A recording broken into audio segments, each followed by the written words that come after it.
All right, welcome to part 10 of Robotic Arm Manipulation with Human Experiences.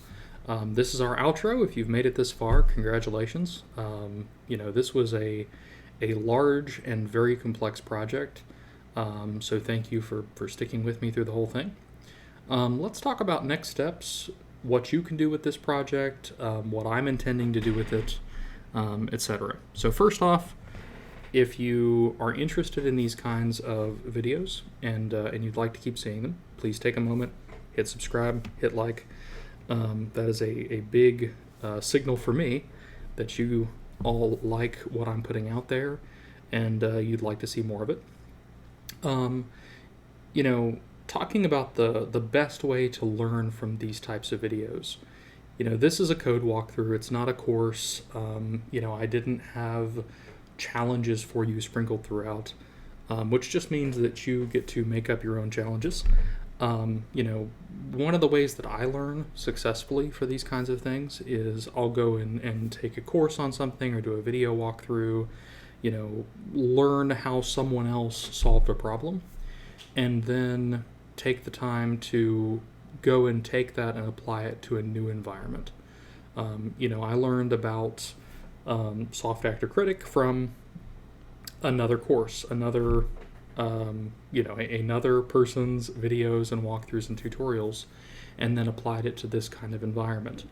You should also take the time to read research papers. I know they can seem a little dense to begin with, but this overall approach, the idea of using many networks to accomplish the goal, came from the research paper where the Franka Kitchen environment was published. So watch people's courses, take the concepts and go apply them to your own environment. Take this code that we just wrote together and go try it somewhere else. Build on it, extend it, do something different with it. If you need some more practice in this environment, take the time to train the robot on other skills. Extend it to 4, 5, 6 skills and see what challenges you run into, extending it out to those other challenges just inside of the same Franka Kitchen environment. And then finally get back out and join discussion boards, join forums, join we actually have a Discord. I'll talk about that in a minute. But jump in areas where other people are talking about these topics and help them solve problems. I think it really helps to see how other people solve things, which is why I'm putting these out there so you can see how I'm solving problems. But you're really going to learn this stuff when you start to solve problems yourself and build things that didn't come from a course or a video series. Next steps, as far as having code available, I will be publishing the GitHub of this code base in the video description. If you're interested in getting in touch, I will also be linking a Discord channel. And I'll also, if you got to the end and maybe you didn't quite get the same results, I'll also be publishing the data that I used for training. So all of the training data on Hugging Face. So I'll link that in the video description as well.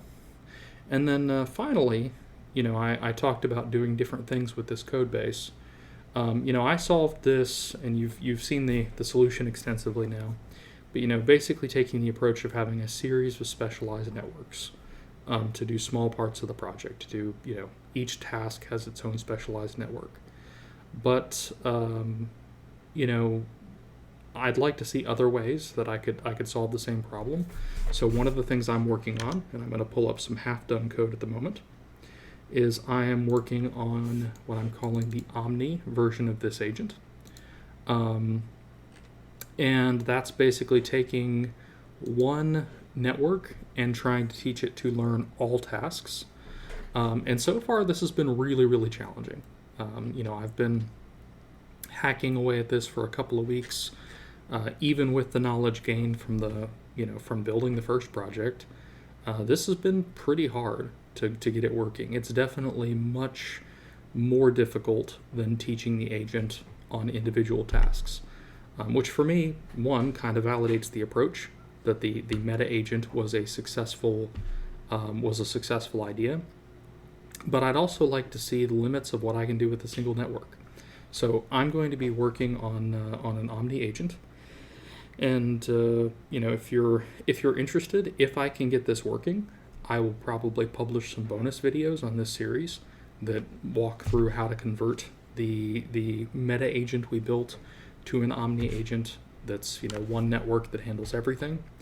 And frankly, even if I can't get it working, in a few weeks I will publish the results and share why I couldn't get it working, or how far could we go. So yeah, I'd encourage you to do the same. Find another challenge, find another way to solve this environment, or a new environment you can solve with the same approach, and go forth and do. And in the meantime, thank you for sticking around and watching the course, and I hope you enjoyed what we're doing here.